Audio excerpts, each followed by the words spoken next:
तो हम next problem देखते हैं। नेक्स्ट प्रॉब्लम है Putnam 2023 A1 for a positive integer N let F N of X is equals to cos of X into cos of 2x up to cos of N X, find the smallest N such that mod of F double dash of 0 is greater than 2023।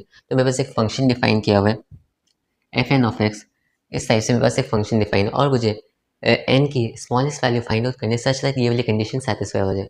तो फिर अब मुझे इस वहाँ पर double differentiation की बात हुई, मतलब कि मुझे इस फंक्शन का डबल डिफरेंशिएशन फाइंड आउट करना पड़ेगा एट 0, लेकिन मैं इसके डबल डिफरेंशिएशन के साथ डील नहीं करने वाला। रीज़न क्या है? क्योंकि मैं इस फंक्शन का एक रिकर्सिव रिलेशन बना सकता हूँ, तो इस रिकर्सिव रिलेशन की हेल्प से मैं इसको फाइंड आउट करूँगा। कैसे? मैं ये कह सकता हूँ कि एफ एन ऑफ एक्स बराबर है F N minus one of X into cos of N X. अब अगर मैं बोथ साइड इसका डिफरेंशिएशन कर देता हूँ, फिर डबल डिफरेंशिएशन करके मैं इसमें एक रिकर्सिव रिलेशन फाइंड आउट कर सकता हूँ। इसका एक साइड डिफरेंशिएशन किया F dash of X into cos of N X plus इसका differentiation minus sine N X into N F of N minus one of X. इसका एक बार डिफरेंशिएशन करने पर मेरे पास ये आ जाएगा। दूसरी बार डिफरेंशिएशन करेंगे तो F double dash of X, फिर इसका double differentiation F double dash of X into cos of N X, फिर इसका differentiation minus N sine of X into F dash of X, फिर अब इसका differentiation F dash of X into ये जो remaining है minus N sine of X, फिर sine वाली टर्म का डिफरेंशिएशन जो मेरे पास आ जाएगा cos of N X minus N square into F N minus one. ठीक है, तो फिर लास्ट में मेरे पास क्या है कि F double dash of X is equal to, इस टाइप से मेरे पास इन सारी टर्म्स में एक रिलेशन आ गया। मुझे क्या फाइंड आउट करना है? F N double dash at 0। अगर मैं इस पूरे टर्म में, इस पूरे इक्वेशन में, इस पूरे रिकरेंस रिलेशन में एक्स की जगह 0 पुट कर देता हूँ तो फिर क्या होगा? तो इसको 0 पुट करने से पहले मुझे कुछ चीज़ें देखनी पड़ेगी। वो क्या है कि अगर मैं एफ एन में 0 पुट करता हूँ तो ये कॉस ऑफ 0 1, कॉस ऑफ 0 1, तो पूरी चीज़ 1 के बराबर हो जाएगी। अगर मैं इसके डिफरेंशिएशन में 0 पुट करता हूँ तो फिर क्या होगा? तो अगर मैं इसका डिफरेंशिएशन करता हूँ तो कॉस ऑफ एक्स का डिफरेंशिएशन साइन ऑफ एक्स, इसका डिफरेंशिएशन उसमें भी साइन की टर्म आएगी, इसका डिफरेंशिएशन उसके में भी साइन की टर्म आएगी। इस तरह से अगर मैं इसका डिफरेंशिएशन करता हूँ तो इसमें एन टर्म्स बनेगी, हर एक टर्म में एक साइन टर्म होगी। उससे मेरे पास जब साइन टर्म होगी तो जब मैं एक्स इज इक्वल टू 0 करूँगा तो वो पूरी टर्म जो 0 के बराबर हो जाएगी, तो सारी टर्म्स का सम भी 0 हो जाएगा। तो एफ डैश ऑफ 0 0 आ जाएगा।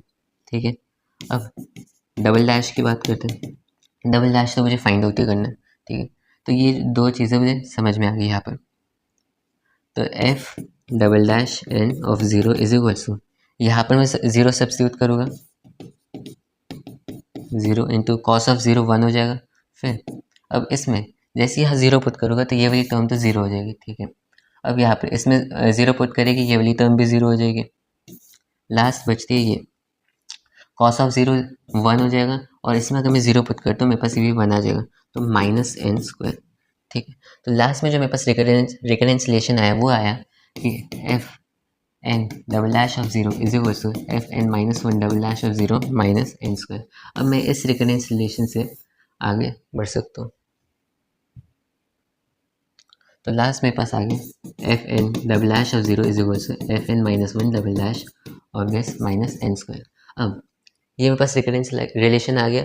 अगर मैं ऐसे ए एन के टर्म्स में लिखता तो वो क्या होगा? मैंने ऐसे ए एन एज्यूम कर लिया, तो A N is equal to A N minus one minus N square. अब इस रिकरेंस रिलेशन को सॉल्व करने के लिए मुझे ए वन फाइंड आउट करना होगा। तो ए वन किसके बराबर होगा? A one is equal to F one this, तो एफ ऑफ वन एक्स ये क्या है?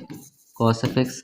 मैं इसका डबल डिफरेंशिएशन करता हूँ, कॉस ऑफ एक्स का differentiation minus sine of X, फिर इसका differentiation minus cos of X. इसमें जैसे ही मैं 0 पुट करूँगा मेरे पास आ गया माइनस वन, तो ए वन जो है माइनस वन होगा।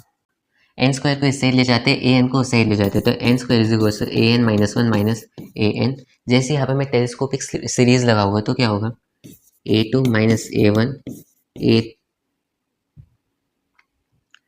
To minus A three minus A four up to A N minus one A N. इन सब का सम करेंगे तो ये सही टर्म्स कैंसिल आउट हो जाएगी। ये equals to 2 square 3 square 4 square और ये मेरे पास आ गया n स्क्वायर। तो ये मेरे पास आ गया 2 square plus 3 square up to n square is equals to an minus a1 minus an। तो a1 किसके बराबर था? -1 की। -1 को इस साइड भेज देते हैं तो 1 square plus 2 square plus 3 square up to n square बराबर हो जाएगा -an के।